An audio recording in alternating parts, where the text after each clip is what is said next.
What's the most popular vegetable to grow in a garden? Keep watching and I'll show you.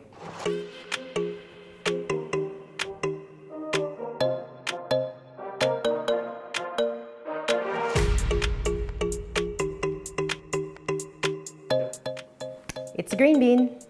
Today I'm making green beans with peas, and to make it a little more spring-ish, I'm adding a little fresh mint to it. And what do you look for when you want to find the perfect green bean? It should be a brightly colored green, nice snap, and not stiff like a soldier, flexible. I look really stupid. That's okay. So what's going into this springtime menagerie here? Green beans, obviously. Frozen peas, because I don't have time to shuck fresh peas, even though I love fresh peas. A little olive oil to cook it in, a little salt, pepper, a little shallot, a little bit of champagne vinegar, and then the mint to brighten up the whole thing. Ah. Okay, so let's get this started. Get the olive oil going in there, and I have it on a medium-high heat. Get my shallots in there, and we're going to go ahead and add these green beans in.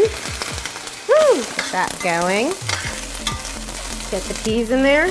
I did let the peas thaw just a little bit before I got them in the pan.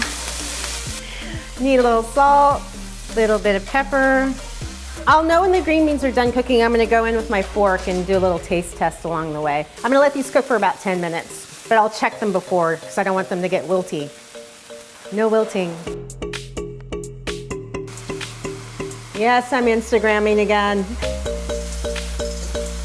Now, just to give it a little tang, I'm adding a little champagne vinegar, and I'm gonna add my mint in now. Let's mix that all together.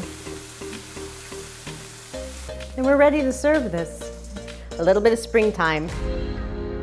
I recommend that you blanch the green beans first. I didn't do it this time, but it'll make your cooking time go faster. And to blanch, all you do is put the beans in some salted boiling water for about a minute or two, take them out and shock them in some ice water, and then remove them. And they'll be a little bit softer and your cooking time will go faster. So if you like this recipe, give it a thumbs up and don't forget to subscribe to my channel. And if you want to know more things about an appetizing life or learn about this recipe or other recipes or what I'm doing in my life, just go to anappetizinglife.com. I will see you again soon. Bye.